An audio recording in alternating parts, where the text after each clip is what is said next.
The flash of a camera's bulb was blinding, but not as blinding as the lie Justin Croft was living. Tonight was his coronation, the annual Croft Foundation charity ball, where the city's elite gathered to applaud his generosity. By his side, radiant in emerald silk, was Scarlett Vance, his head of marketing, her hand resting possessively on his arm. She was smiling a picture of triumph, basking in the glow of a man she believed would soon be hers. The whispers in the grand ballroom all said the same thing. It was only a matter of time before his quiet, elegant wife was replaced. But they didn't know that miles away a different story was unfolding. A story sealed in a manila envelope, confirmed by a lab, and carried by a woman who had decided that if her world was going to burn, she would be the one to light the match. Eleanor Croft traced the rim of her porcelain teacup, the steam warming her face. From the panoramic window of their penthouse apartment overlooking Central Park, New York City, glittered like a field of scattered diamonds. It was a view that cost more than most people earned in a lifetime, a constant shimmering reminder of the life her husband Justin Croft had built. He was the golden boy of the tech world, the charismatic CEO of Innovate Dynamics, a company that had revolutionized data security. To the world, he was a visionary. To her, for the past 7 years, he had been her husband. Lately, however, he felt more like a stranger who shared her bed. The signs had been small at first, easily dismissed. Late nights at the office became entire weekends. Business trips extended without explanation. The easy intimacy they once shared, the laughter that used to echo through their sprawling home, had been replaced by a polite, sterile silence. When she tried to talk to him, his eyes would be fixed on his phone, his fingers typing furiously. "It's just this new merger, Ellie," he'd say, the pet name feeling like a relic from another era. "Things are crazy right now. It'll calm down soon." But it never did. The distance grew into a chasm. Her hand drifted down to rest on the gentle curve of her stomach. 5 months. 5 months, carrying their child, a secret she had held close, waiting for the perfect moment to tell him. She had imagined a quiet dinner, just the two of them, the city lights twinkling below as she placed his hand on her belly and watched his face break into a genuine, unguarded smile. But the perfect moment never came. The space between them was too crowded with unspoken things. Her suspicion began to curdle into a sick certainty a month ago. Justin had been on a business trip to San Francisco. She'd been sorting through his credit card statements for their accountant when she saw a charge that made her breath catch. The St. Regis, New York, a 2-night stay. During the exact dates he was supposedly on the West Coast. She had confronted him, her heart hammering against her ribs. He'd laughed it off, a smooth, practiced sound. "Oh, that. I booked it for a client, a thank you gift. Must have used the wrong card. I'll get it sorted, sweetheart. Don't you worry your pretty head about it." He'd kissed her forehead, his lips cool and dismissive, and she had let it go. Or rather, she had pretended to. The name Scarlett Vance was a whisper at first, a ghost in the periphery. Eleanor had seen her at company events, of course.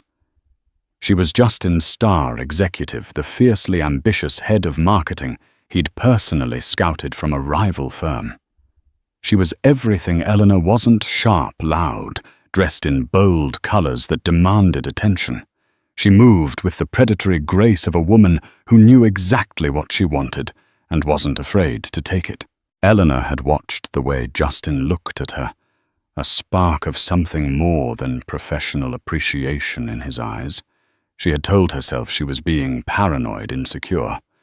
The final brutal piece of evidence came not from a PI, but from a simple, careless mistake. Justin's laptop was connected to their family's cloud account. One evening, while searching for a photo of their trip to Italy, a different folder synced automatically. SV. Private. Her fingers trembled as she clicked it open. It was all there. Dozens of photos. Scarlett and Justin on a boat, the sun kissing their skin. Scarlett in a slinky dress, Justin's arm wrapped tightly around her waist at a bar Eleanor didn't recognize. The most damning was a short video clearly taken by Justin. Scarlett was lounging on a hotel bed, a hotel room Eleanor recognized from its distinctive artwork as the St. Regis, wearing one of Justin's dress shirts, and nothing else, laughing as she spoke to him. "When are you going to tell her, Jules?" Scarlett's voice was a playful purr. "I'm tired of being your dirty little secret. I want the world to know you're mine." Justin's voice off camera was a low murmur. "Soon, baby. The timing has to be perfect. The divorce needs to be handled delicately. Just a little more patience." The screen went black, but the images were burned into Eleanor's mind. The gilded cage she lived in suddenly felt suffocating, its golden bars cold and sharp. All the excuses, all the reassurances, all the times he'd called her crazy or paranoid, it was all a lie. A carefully constructed performance to keep her placid while he built a new life with another woman. That night, something inside her broke. But it wasn't her spirit. It was the dam of grief and denial. And in its place, a cold, hard clarity began to form. He had called her delicate. He had underestimated her. He thought she would crumble, sign whatever papers his lawyers put in front of her, and disappear quietly with a comfortable settlement. He was wrong. She would not disappear. She would not be delicate. Her hand rested on her unborn child, a silent promise. This is for us. She wasn't just fighting for herself anymore. She was fighting for the child he had created, and then so carelessly betrayed. The next morning she made 2 phone calls. The first was to the most ruthless divorce attorney in New York City. The second was to a private genetics lab, inquiring about something she'd only read about, a non-invasive prenatal paternity test. It could be done with a simple blood draw from the mother and a cheek swab from the potential father. Getting Justin's DNA would be the easy part. His toothbrush was in their bathroom. The rest would be war. The offices of Sterling Black and Associates were located in a sleek, anonymous glass tower in Midtown, a place where fortunes were dismantled and futures were rewritten with the stroke of a pen. Eleanor sat opposite Delilah Sterling, a woman whose reputation preceded her. Delilah was in her late 50s, with sharp, intelligent eyes and a no-nonsense demeanor that could make billionaires tremble. Eleanor laid out her story with unnerving calm, her voice never wavering. She presented the credit card statements, the synced photo folder on a flash drive, and the timeline of Justin's lies. Delilah listened, her steepled fingers resting on her chin, her expression unreadable.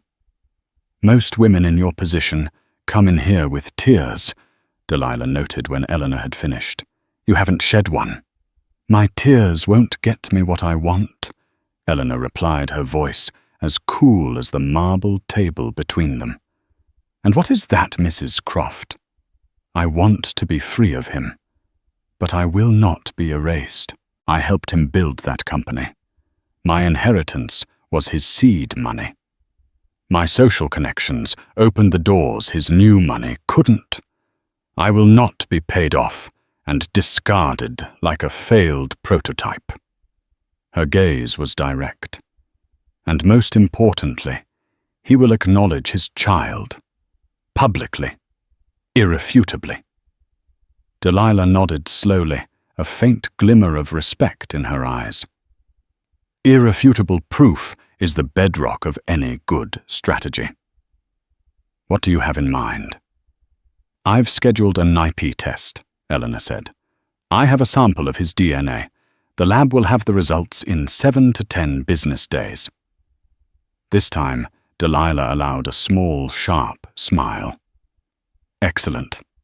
While we wait for that, my team will start a forensic audit of your shared finances. Justin Croft presents himself as a self-made man. Let's see how much of his making was actually yours, and we'll hire a discreet investigator to document his relationship with Ms. Vance. We need a clear, unbroken pattern of behavior." The investigator they hired was a man named Michael Donovan, a former NYPD detective with a knack for blending into the background.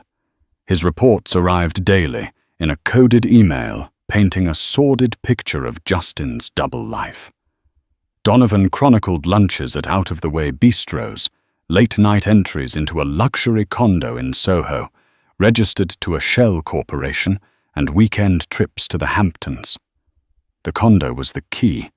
Justin had told Eleanor he kept it as a quiet place to work away from the distractions of the office. It was, in fact, the love nest he had set up for Scarlett. Donovan's photos were grainy but undeniable. Justin and Scarlett kissing on the balcony. Scarlett using a key to let herself in. The two of them emerging on a Sunday morning, looking like any other couple. As the days crawled by, Eleanor lived in a state of suspended animation. She played the part of the devoted wife perfectly. She asked about his day, feigned interest in his fabricated stories of late-night coding sessions, and even massaged his shoulders when he complained of stress. Each touch was a betrayal to herself, but it was necessary. He could not suspect a thing. The element of surprise was her most powerful weapon. One of Donovan's reports contained a peculiar detail. Subject Vance has had 2 observed appointments in the last 10 days at the Park Avenue Women's Health Clinic. Both times, Subject Croft waited in the car. Eleanor's blood ran cold. It could be anything, of course, but combined with everything else, a dark, chilling possibility began to form in her mind. Was it possible? Could he be that reckless, that cruel? The day the email from the lab arrived, Eleanor's hands were shaking so badly she could barely click the mouse. The subject line was simple: "Your results are ready."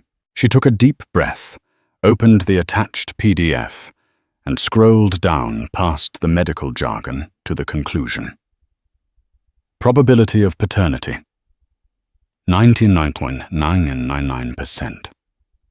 A wave of something unidentifiable washed over her. It wasn't relief, not exactly. It was confirmation. A heavy, solid weight of truth in a sea of lies. This document was her shield and her sword. This was the proof that no one, not Justin, not his lawyers, not the world could deny. That evening, the invitation arrived. It was embossed on heavy, cream-colored cardstock, the gold lettering announcing the 4th annual Croft Foundation Charity Ball. It was Justin's signature event, the pinnacle of his public philanthropy. All of New York's high society would be there. He would be on stage, celebrated as a titan of industry and a benevolent humanitarian. And by his side, Donovan's latest report confirmed would be Scarlett Vance. Justin had told the event organizers she was his official +1, citing that his wife was feeling under the weather. Eleanor looked at the invitation, then at the printed paternity test results on her desk. The venue was the grand ballroom at the Pierre, a stage, an audience, the press. The timing, as Justin had told Scarlett in that video, had to be perfect, and it would be. But it would be her timing, not his. She called Delilah Sterling. "I have the results," she said. "It's confirmed." "Good." Delilah's voice was brisk. "We can file Monday morning." "No." Eleanor said, a plan crystallizing in her mind, as audacious as it was terrifying. We're not filing on Monday. I know when and where I'm going to confront him, and I'm going to do it in a way that he can never recover from." She told Delilah the plan. There was a long silence on the other end of the line. Finally, Delilah spoke, a low whistle of admiration in her tone. "Mrs. Croft," she said, "they are going to write books about you." The grand ballroom at the Pierre was a cathedral of opulence. Soaring ceilings dripped with crystal chandeliers, casting a warm, golden light over the city's most powerful and influential figures. The air hummed with the clinking of champagne flutes, polite laughter, and the subtle, relentless networking of the elite. At the center of this glittering universe stood Justin Croft. He was in his element, dressed in a custom Tom Ford tuxedo that fit him like a second skin. He moved through the crowd with an easy, practiced charm, shaking hands with senators, laughing with bank presidents, and clapping tech rivals on the back. He was the sun, and everyone in this room was a planet orbiting him, drawn in by his gravity and his wealth. And tonight his brightest, closest satellite was Scarlett Vance. She was a vision in an emerald-green floor-length gown that clung to her every curve. Her auburn hair was swept up in an elegant chignon, and diamonds glittered at her ears and throat. She stood beside Justin, her hand tucked into the crook of his arm, her smile a mixture of pride and possessiveness. She met the curious and envious glances of the other guests with a serene confidence. Her moment had arrived. For weeks, Justin had been preparing her for this. "It's our coming-out party, Scar," he'd whispered to her in their Soho condo. "We have to be a team. Show them we're a unit, a power couple. Once the divorce from Eleanor is announced next week, no one will even be surprised." He had fed her a carefully curated story of a marriage that was already dead, a union of convenience with a woman who was emotionally distant and uninterested in his world. "She's old money, Scarlett," he'd explained. "She never really understood my ambition. We're just roommates. The divorce will be amicable, a simple parting of ways." Scarlett believed him. She had to. She had staked her entire career, her entire future, on this belief. She loved the thrill of their secret affair, but she craved the legitimacy of being the woman on the arm of Justin Croft, not in the shadows, but in the spotlight. Tonight, that spotlight felt warm and wonderful.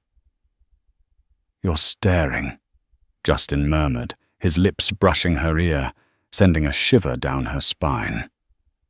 "I'm just so proud of you," she breathed, looking up at him. "Everything you've built, the foundation, the company, us."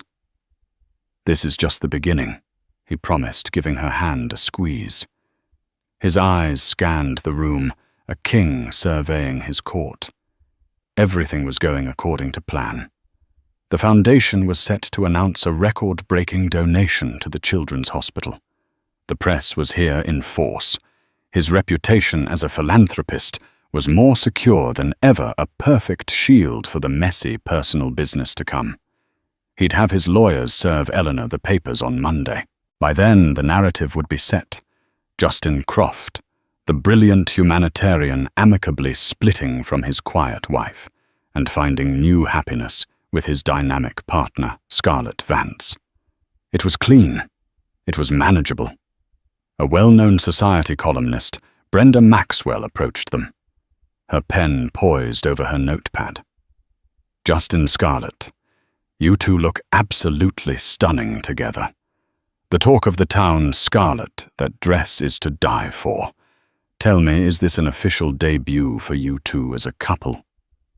Before Justin could give his carefully rehearsed, non-committal answer, Scarlett beamed. "You could say that, Brenda. We're very happy." It was a bolder statement than they had agreed upon, but Justin let it slide.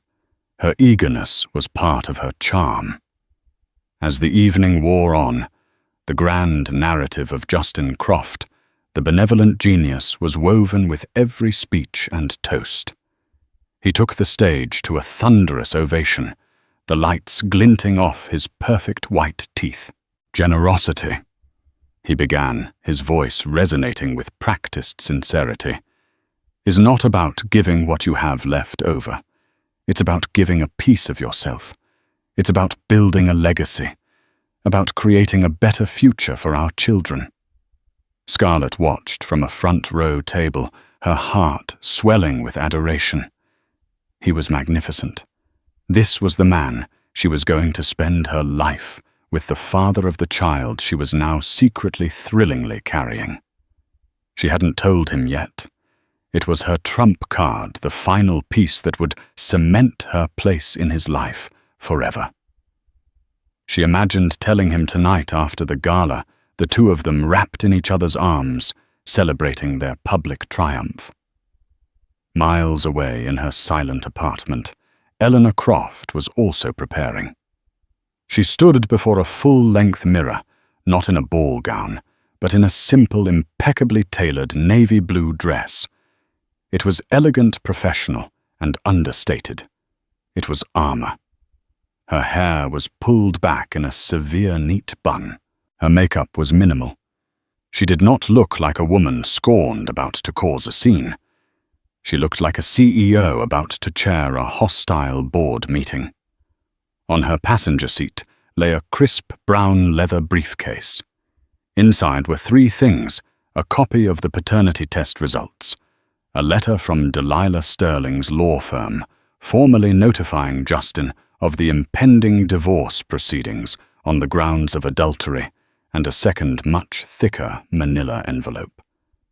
This one contained the preliminary findings from Delilah's forensic accountant. It was Eleanor's own trump card, and it was far more devastating than she could have ever imagined. She checked her watch. Justin's keynote speech would be ending soon.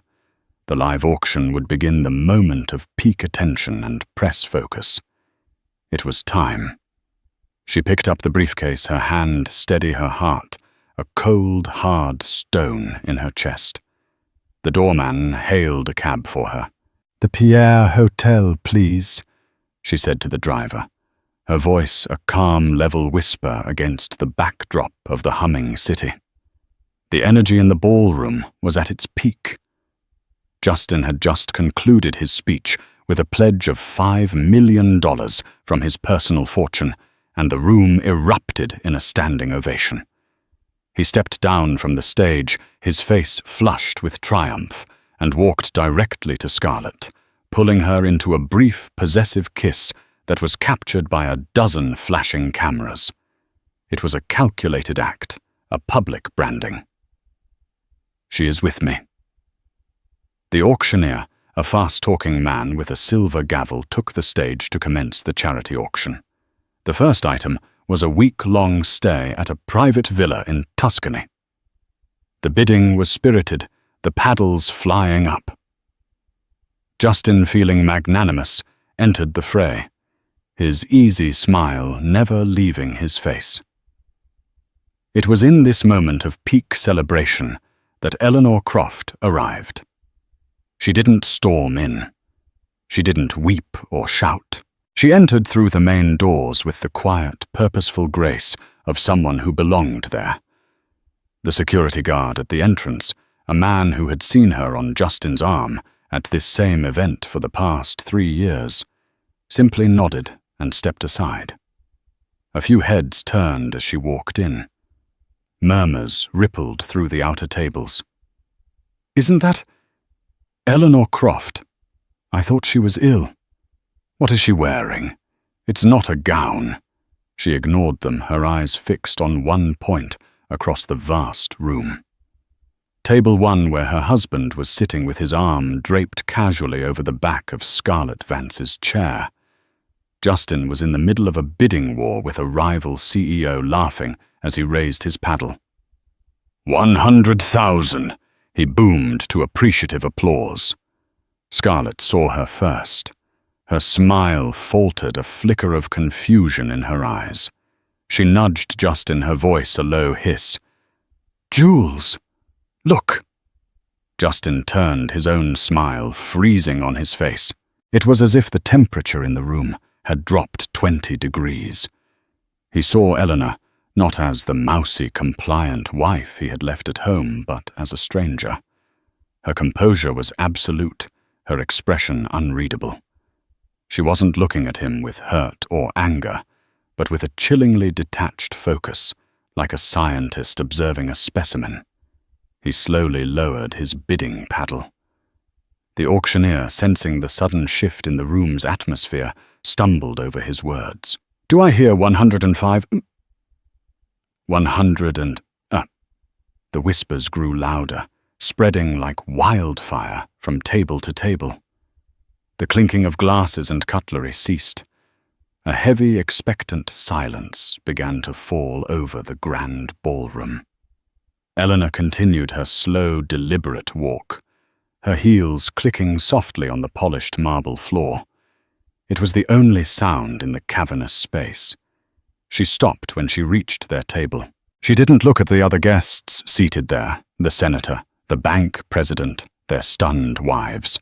She looked first at Justin, then let her gaze drift to Scarlett. "Justin," she said, her voice perfectly level, carrying easily in the silent room.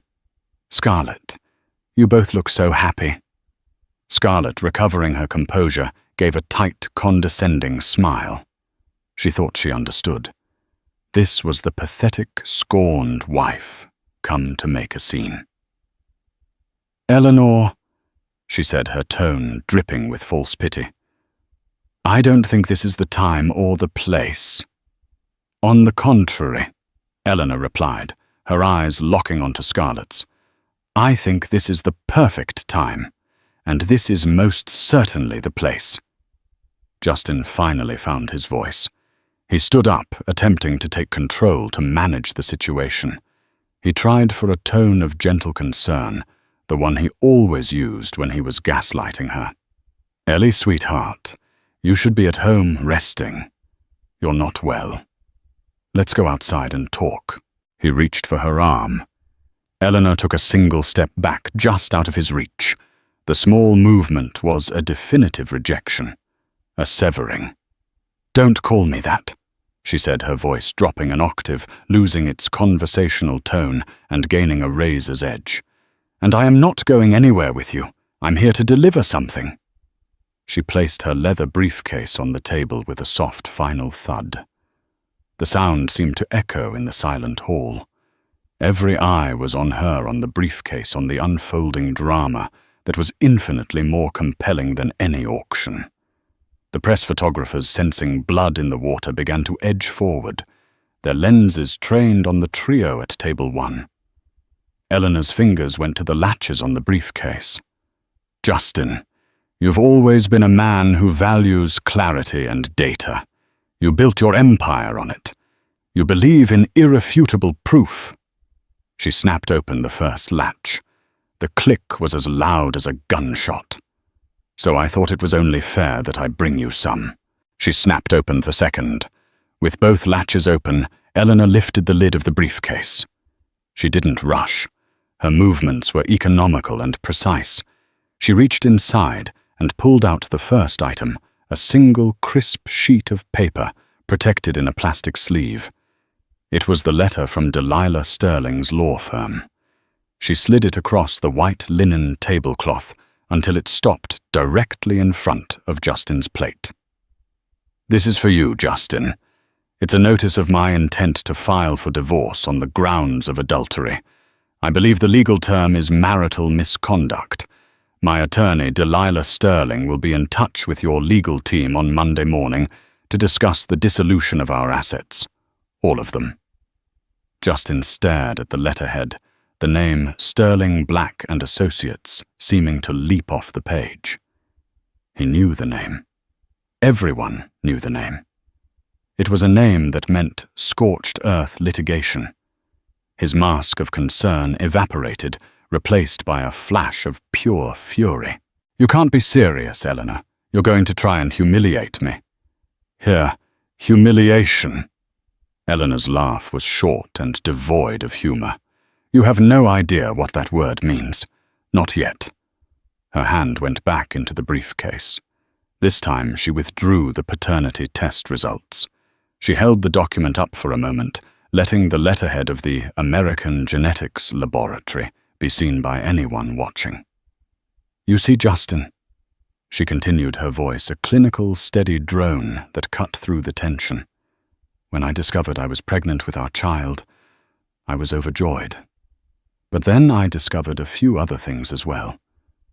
And I started to have doubts. Not about my fidelity, of course, but about yours. And more importantly, about the kind of man who would be father to my child. A collective gasp went through the room. Pregnant. The word hung in the air, charged and explosive. Scarlett's face went pale. She looked from Eleanor's barely there bump to Justin's thunderous expression, her mind reeling. Eleanor placed the lab report on the table beside the lawyer's letter. This, she announced, her voice rising so everyone in the room could hear, is a non-invasive prenatal paternity test. My blood, your DNA from a sample I procured from your toothbrush. The results confirmed 3 days ago show a 99.999% probability that you, Justin Croft, are the father of my unborn child. She finally turned her full attention to Scarlett, whose smugness had dissolved into a mask of stunned disbelief. So I want to congratulate you, Scarlett. You've been sleeping with a married man, but not just any married man. You've been sleeping with a married man who is about to become a father, with his wife. The room erupted into a cacophony of shocked whispers and frantic murmuring. Photographers pushed forward their flashes, firing in a blinding volley. This was no longer a society scandal. It was a bombshell. Scarlett felt the world tilt on its axis. Pregnant. Eleanor was pregnant. All of Justin's promises, his claims of a dead marriage. How could that be true if they were sleeping together? If she was carrying his baby? The foundation of her entire fantasy crumbled in that instant. He had lied. He had lied about everything. But desperation and fury are powerful forces. Scarlett stood up her chair, scraping harshly against the floor. Her voice trembled, but she forced it into a shout. You think that means anything? You think that will keep him? She placed a hand on her own stomach, a gesture of pure, wild defiance. It doesn't matter, because so am I. The second bombshell detonated in the room, even more powerful than the first. The noise died instantly, replaced by a vacuum of absolute shock. Even Eleanor, for all her planning, was momentarily stunned. She had suspected, but to hear it confirmed here now, it was a new level of depravity. Justin Croft stood frozen between the two women, a deer caught in the headlights of an oncoming train wreck he had engineered. His pregnant wife on one side, his pregnant mistress on the other. His public coronation had become his public execution. His eyes darted around the room, seeing not adoration, but morbid curiosity and contempt on the faces of his peers. His kingdom was burning down around him, and he was standing in the ashes. Scarlett looked at him, her eyes pleading, expecting him to choose her, to defend her. Tell her, Jules. Tell her that you love me, that our baby is the one you want. Justin opened his mouth, but no words came out. He was trapped. There was no right answer, no clever escape. But Eleanor wasn't finished. The first two documents were for the heart. The third was for the jugular. Actually, Scarlett, Eleanor said, her voice regaining its icy composure as she reached back into her briefcase. I don't think he's going to be much of a father to either of our children. Because it turns out, this isn't the only thing he's been lying about. She pulled out the thick manila envelope, the one from the forensic accountant, and dropped it onto the center of the table. It landed with a heavy, ominous thud. "This," Eleanor announced to the silent captive audience, "is about his business." The sight of the third envelope, thick and bulging with documents, seemed to break Justin's paralysis. A primal fear deeper and colder than mere social ruin flashed in his eyes. "Eleanor, stop!" he hissed, his voice a raw, desperate whisper. "Don't do this. We can talk about this privately." "We're long past private conversations, Justin," Eleanor replied, her voice ringing with clarity. She tapped the thick envelope. "You told me I never understood your ambition. You were right. I never understood that your ambition was built on a foundation of fraud." She looked out at the sea of stunned faces at the journalists, scribbling furiously, and the cameras recording every second. She was no longer just speaking to Justin or Scarlett. She was speaking to the world. "My husband, the celebrated visionary Justin Croft, didn't build Innovate Dynamics alone. He had a co-founder, a brilliant programmer named David Brown. Many of you in the tech world might remember him. He was the true genius behind the company's core algorithm. But David was pushed out 3 years ago, forced to sell his shares for pennies on the dollar after Justin manufactured a performance review crisis." A murmur went through the tech investors in the room. They remembered David Brown, the quiet, brilliant coder who had simply vanished from the scene. "But David didn't just disappear," Eleanor continued. "He was silenced. What this envelope contains is evidence compiled by my accountants over the last few weeks of systematic wire fraud and securities fraud. Justin has been siphoning money from Innovate Dynamics through a series of offshore shell corporations, the same kind of corporation he used to buy the condo he shares with Ms. Vance." She turned her gaze back to Scarlett, whose face was now a canvas of horror and confusion. "And you, Scarlett, you weren't just the other woman. You were a pawn. Justin promoted you to head of marketing for a reason. You had access to sensitive investor relations data. This evidence shows multiple transfers from one of Justin's shell accounts into an account in your name, timed perfectly with major stock fluctuations. He didn't just make you his mistress. He made you his accomplice." Scarlett swayed on her feet, grabbing the table for support. "No, that's not true. The money. He said it was a bonus. For my performance. Was your performance passing confidential acquisition targets to him 10 minutes before he made a private trade?" Eleanor countered, her voice merciless. "Because that's what the transaction logs show." Scarlett's world was imploding. The love affair, the promise of a future, it was all a lie, a cover for something far uglier. She wasn't his partner. She was his tool, a disposable asset, with a convenient paper trail leading right to her door. Justin lunged for the envelope, a snarl twisting his handsome features into something ugly. "You're lying. This is insane. She's hysterical." But Eleanor was prepared. Before Justin's fingers could touch the documents, 2 large men in dark suits stepped forward from the side of the room. They weren't hotel security. They were part of the private detail Delilah Sterling had insisted on hiring. One of them intercepted Justin's arm with practiced ease. "I wouldn't do that, Mr. Croft," the man said calmly. Eleanor's voice cut through the chaos. "It's all in there. The account numbers in the Cayman Islands, the falsified invoices, the IP logs from the trades, and copies have already been sent to 2 places. He can't charm his way out of the Securities and Exchange Commission and the U.S. Attorney's Office for the Southern District of New York."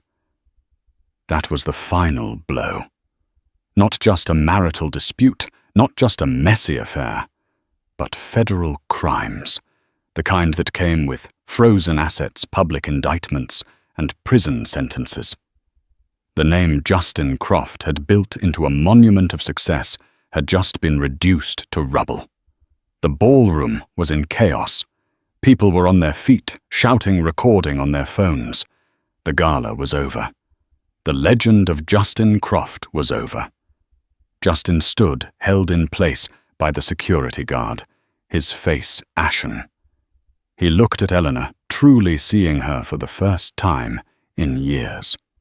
He saw not the quiet, agreeable wife, but a strategist, a queen who had just checkmated him on a board he didn't even know they were playing on.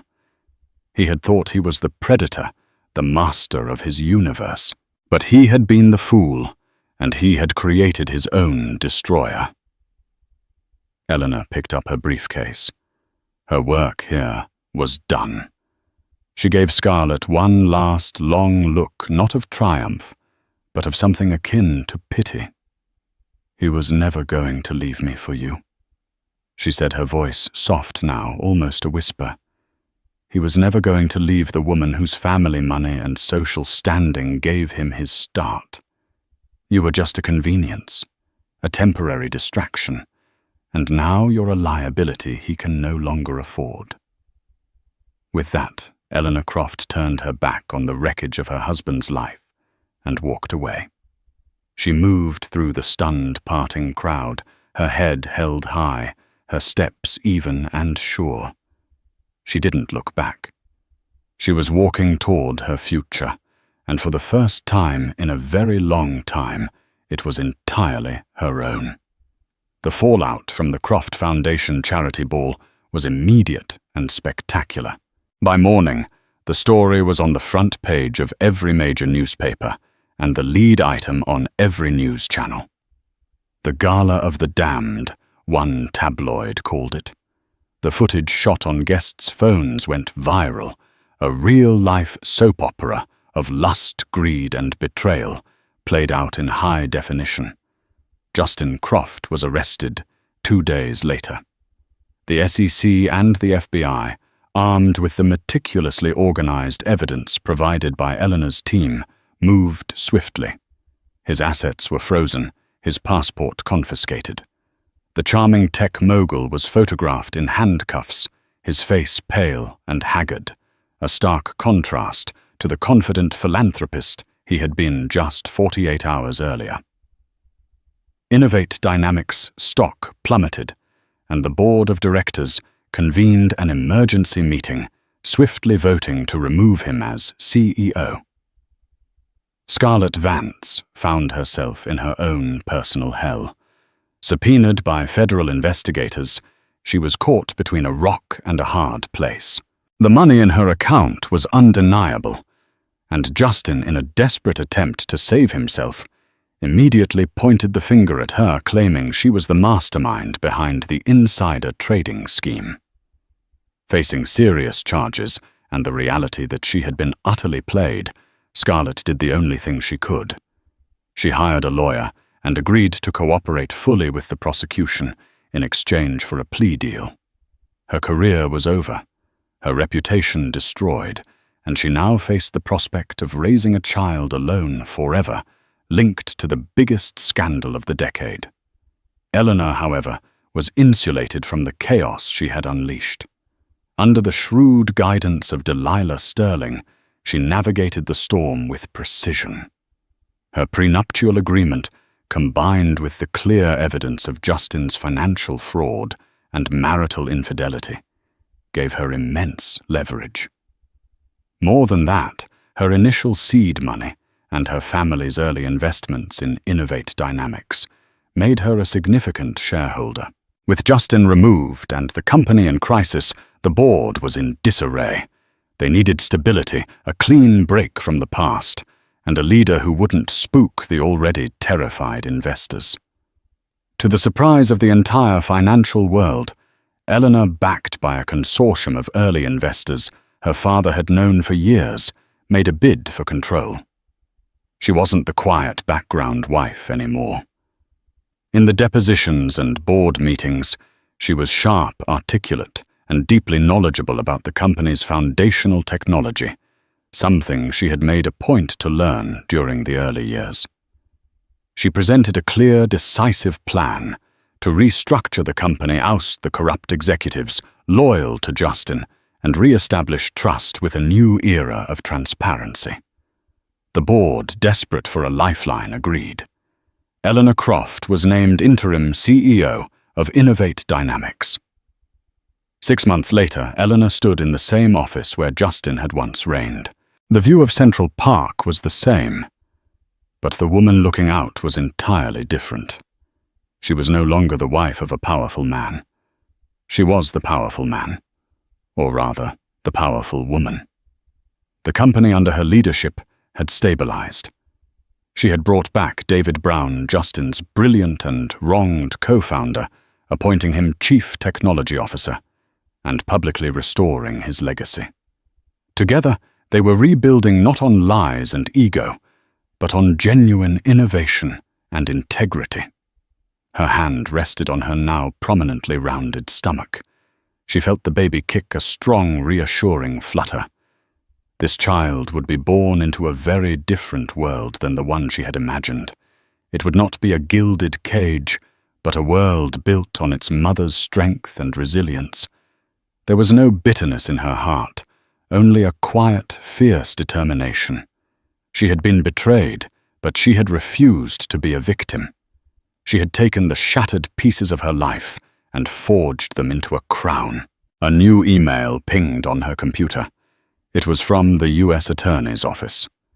Justin Croft, facing overwhelming evidence against him, had accepted a plea bargain, 15 years in a federal prison. Eleanor read the email, took a deep breath, and then closed the laptop. She didn't feel triumph or joy, only a sense of finality. That chapter was over. She turned away from the window and walked back to her desk, a stack of engineering blueprints awaiting her review.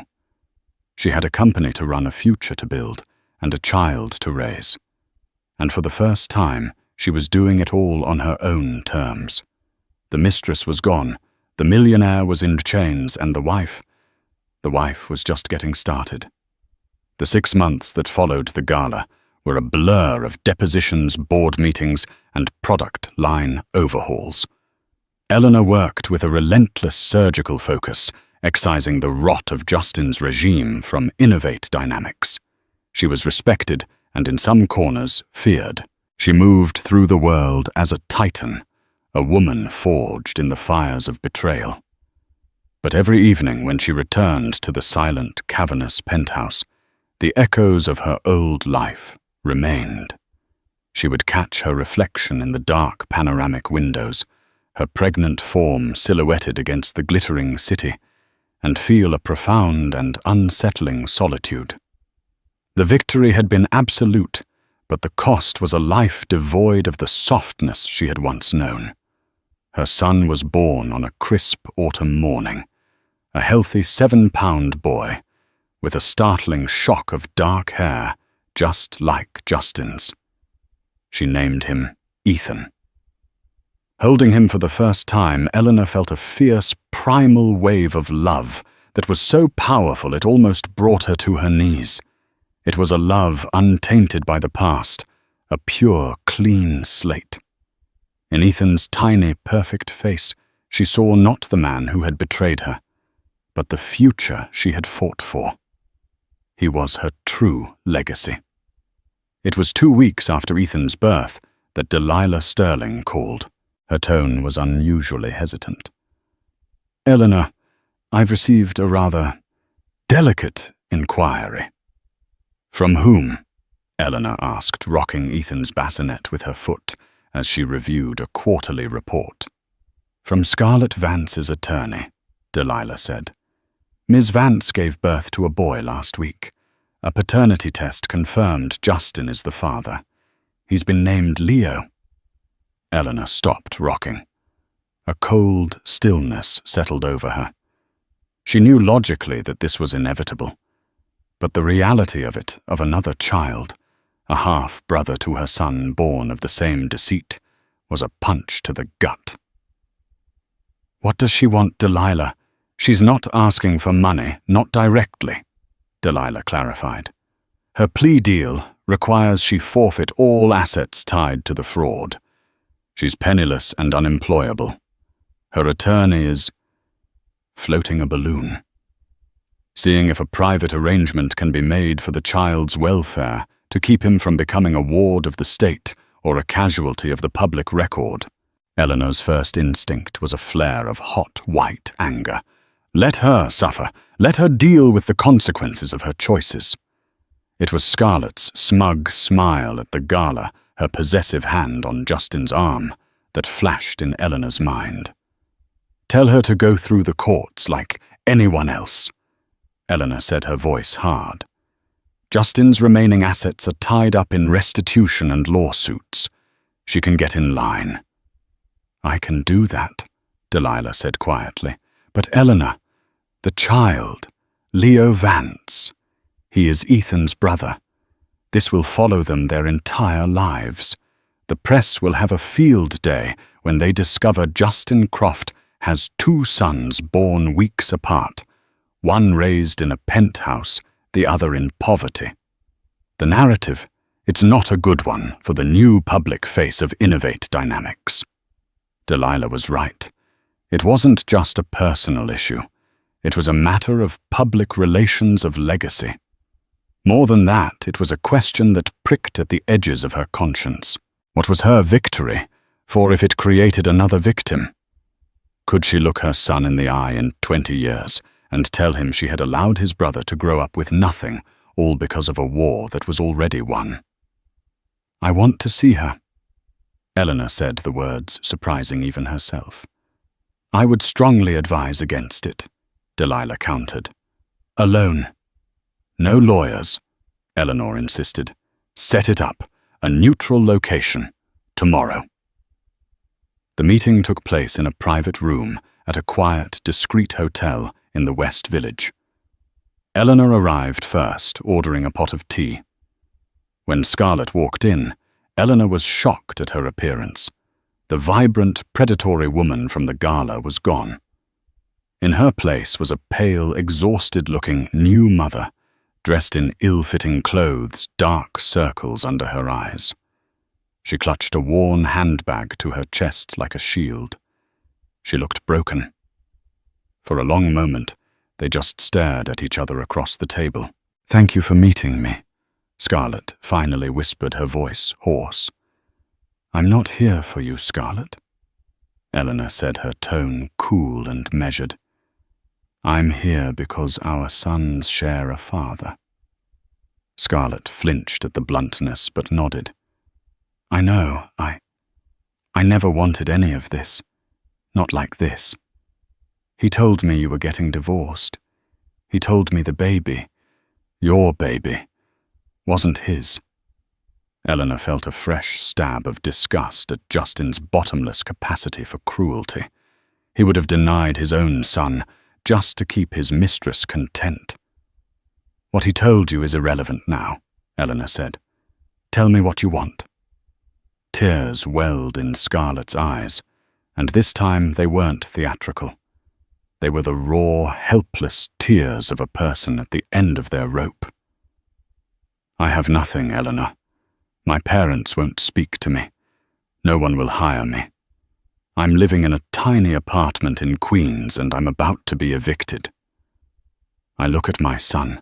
I look at Leo, and he's perfect. He's an innocent baby, and he has nothing because of me. Because I was stupid enough to believe a man like Justin Croft. She took a shaky breath. I'm not asking for a handout. I will work. I'll do anything. But he deserves a chance at a decent life. Please, don't let him pay for my sins. Eleanor listened, her expression unreadable. She thought of Ethan, safe in his crib at home, surrounded by every comfort and advantage. And she thought of Leo, this other little boy, born into a storm of scandal and ruin. It wasn't fair. None of it was fair. I will not give you $1, Eleanor said, and Scarlett's face fell. Any money I gave you would be seen as hush money. and I will not be tethered to you or your reputation."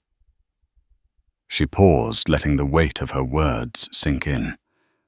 "However," she continued, "the child is another matter. My lawyers will set up an irrevocable trust. It will be administered by a third-party trustee. It will provide for Leo's housing, health care, and education through college. The funds will be paid directly to the schools and providers. You will never have access to the principal. There will be a strict morality clause in the agreement. If you ever try to contact me, my son, or the press about this arrangement, the trust will be immediately dissolved. Is that understood?" Scarlett stared at her, speechless. Tears streamed down her face, but this time they were of shock and overwhelming relief. She could only nod, unable to speak. "This isn't forgiveness, Scarlett," Eleanor said, standing up, her voice firm. "And it isn't friendship. This is for the boys. It's the only clean slate I can give them. Justin created this mess, but I will not allow his legacy to be two brothers growing up as enemies or as symbols of his failure. My son will know he has a brother, and one day, if they choose, they can meet. But that will be their decision, not ours." Eleanor placed a $100 bill on the table to cover the tea. "Get a good meal. Feed your son. The lawyers will be in touch." Without another word, she turned and walked out, leaving Scarlett Vance weeping quietly in the anonymous hotel room. Eleanor didn't feel pity or satisfaction. She felt clear. She had neutralized the final threat, not with vengeance, but with control. She had taken the last ugly, tangled thread of Justin's betrayal and woven it into something orderly, something she could manage. She was the architect of this new world, and in it, both of Justin Croft's sons would have a future protected from the sins of their father. This wasn't just a story about a cheating husband. It was a story about the immense power of a woman who was underestimated. Eleanor Croft could have walked away with a quiet settlement, but instead she chose to fight for the truth, not just for herself, but for her unborn child, and for everyone else her husband had deceived. It's a raw, gripping reminder that the deepest betrayals can often ignite the fiercest strength within us. What would you have done in her shoes? Could you have found the courage to not only expose the lies, but to rise from the ashes and take control of the entire empire? If this story of resilience, strategy, and ultimate vindication captivated you, please show your support by hitting that like button. Share this video with someone who needs a reminder of their own inner strength, and don't forget to subscribe to our channel for more true-life stories of drama, survival, and justice. Your support helps us bring these incredible tales to light. Thank you for listening.